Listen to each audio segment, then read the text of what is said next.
Okay, let's dive into this. Welcome to today's Explainer, where we're stepping right into the deep, dark shadows of 1940s Los Angeles.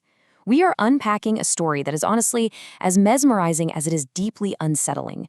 It's a case that's lived in the public consciousness for nearly 80 years now, totally blurring the lines between Hollywood glamour and the absolute darkest depths of true crime. We're looking directly at the unsolved mystery of Elizabeth Short. She was a 22-year-old aspiring actress who found the fame she was desperately searching for, but in the most tragic, unimaginable way possible. Today, we're breaking down the severed smile of the Black Dahlia. So settle in, because the details of this investigation are incredibly complex, and the forensic evidence we're about to review is definitely going to leave a lasting chill. Picture this. The morning of January 15, 1947. Begins with this eerie, mundane quiet in a vacant lot on South Norton Avenue. It was one of those moments that would absolutely shatter the morning peace forever. A local mother was simply out for a walk with her child. Glancing over into the tall grass, she noticed something pale and unnatural. At first glance, she actually thought it was just a discarded store mannequin, a broken piece of plastic dumped in a vacant lot. But as she stepped closer, the horrifying reality set in. It wasn't plastic at all. It was a human being. It was the brutally mutilated body of 22-year-old Elizabeth Short. And as investigators would very soon discover, this wasn't just a murder. It was a staged, grotesque piece of performance art. The forensic evidence they found at the scene completely baffled and horrified the LAPD. The clinical, terrifying mechanics of this crime were just undeniable. First off, the severance. Her body was cleanly cut completely in half at the waist. This wasn't some frantic, messy attack. It demonstrated a terrifying surgical precision that strongly suggested advanced medical knowledge. Second, the drainage. Elizabeth's body had been thoroughly washed and entirely drained of blood at a completely different location before being transported and deliberately posed in that lot. And finally, the detail that cemented this case in infamy, the Glasgow smile. The killer had literally sliced 3-inch gashes from the corners of her mouth toward her ears, leaving her with this permanent, macabre carved grin. Now, as you can imagine, the press quickly weaponized these grim details, going into an absolute frenzy. The Los Angeles Examiner completely latched onto Elizabeth's distinctive personal style to create a legend. Because she had this habit of wearing dark clothing and pinning a white dahlia into her jet black hair, the paper dubbed her the Black Dahlia. This wasn't just a police investigation anymore. It instantly became America's most haunting noir mystery. That moniker transformed Elizabeth Short from a tragic victim into a mythic, sensationalized character in what felt like a real-life Pulp Fiction story.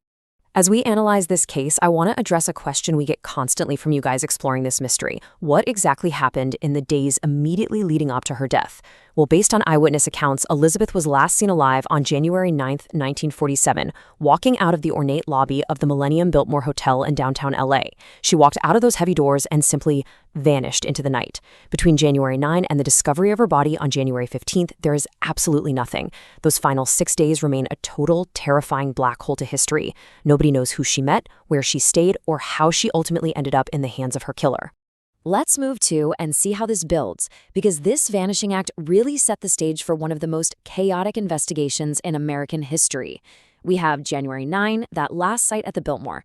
Then, 9 days after her body is found, on January 24th, the investigation takes a bizarre twist when the killer actively injects themselves into the media circus. And then, moving into February 1947, a series of taunting notes begin to arrive. The killer wasn't just hiding in the shadows, they were playing this highly publicized, twisted game of cat and mouse with the LAPD and the press. Let's examine that January 24th event, because it is wild. The editor of the Los Angeles Examiner received a mysterious package in the mail. The return address was spelled out entirely in clipped newspaper headlines. The Los Angeles Examiner and other newspapers. Here is Dahlia's belongings. Letter to follow. Inside this chilling envelope, investigators found undeniable proof that it came from the killer. It contained Elizabeth's birth certificate, personal photographs, and an address book with the name Mark Hansen on the cover.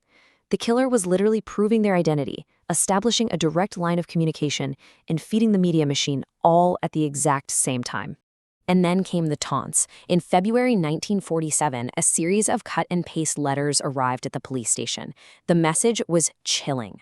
It read, "Have changed mind. You would not give me a square deal. Dahlia killing was justified." And it was signed the Black Dahlia Avenger. I mean, the sheer arrogance of this message is just staggering. The killer is treating the brutal murder of a 22-year-old woman as a negotiation, claiming it was somehow justified. It's this dark psychological snapshot of a perpetrator who craved control and attention almost as much as they craved violence. But here is where the investigation truly derails. Look at this number, 50. Over the decades, more than 50 men and women walked right into police stations and falsely confessed to murdering Elizabeth Short. Think about that for a second. The media circus was so intense and the moniker of the Black Dahlia was so incredibly famous that 50 different people were willing to risk the death penalty just to get a taste of that dark infamy. This endless stream of false confessions completely overwhelmed the LAPD. It clogged up their resources and buried legitimate leads under a massive mountain of fabricated stories. So the crucial point is, how did the police cut through the noise of 50 fake confessions? Well, they had to return to the forensic evidence. They had to narrow the suspects down to someone who actually fit the profile of a killer with the specific surgical skills required to bisect a human body so cleanly. And that brings us to the secret files and a man named Dr. George Hodel. Decades after the murder, released files revealed that the LAPD considered Hodel a primary suspect, so much so, in fact, that they took extraordinary measures to monitor him. In 1950, the LAPD actually planted a wiretap right inside Dr. George Hodel's home, and what they captured on those recordings is nothing short of a dropped bombshell. He was recorded saying, "Supposing I did kill the Black Dahlia. They couldn't prove it now. They can't talk to my secretary anymore because she's dead." It is an incredibly chilling admission, essentially taunting the police from within his own living room. He had the medical background, he had the surgical precision, he practically dared them to make a case against him. Yet, despite this terrifying piece of audio, Dr. George Hodel was never formally charged with the murder of Elizabeth Short. So how does a case with such a high-profile suspect and literal physical evidence go permanently cold? Ultimately, the case was crushed under the weight of its own publicity and the systemic failures of the era. First, as we discussed, that endless stream of false confessions completely muddied the waters. Second, the evidence was severely corrupted. I mean, reporters were literally trampling through crime scenes and withholding evidence just to get a scoop. And finally, institutional corruption within the 1940s LAPD meant that certain powerful figures, perhaps even suspects with wealth and influence, were shielded from proper justice. The investigation simply collapsed inward. And this brilliantly illustrates the tragic irony at the very heart of the story. Elizabeth Short arrived in Los Angeles like thousands of others, dreaming of seeing her face on the silver screen. She just wanted to be a star. But the reality was that she achieved immortality in the worst way possible. Immortalized on front-page newsprint as a victim of a horrific crime, Elizabeth Short became the ultimate symbol of Hollywood's dark, predatory underbelly. She's a stark reminder of the monsters hidden just beneath the glamorous veneer of cinema's golden age. Which leaves us with the ultimate question. Nearly 80 years later, who carved the severed smile? Was it Dr. George Hodel, protected by his immense wealth and a totally corrupt system? Or was it someone she met in those missing 6 days after leaving the Biltmore Hotel?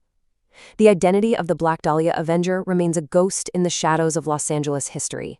It's a mystery that continues to captivate, horrify, and warn us about the darkness that can lurk right behind the brightest lights. Thank you for joining me for this explainer. Keep questioning the shadows, and I'll see you next time.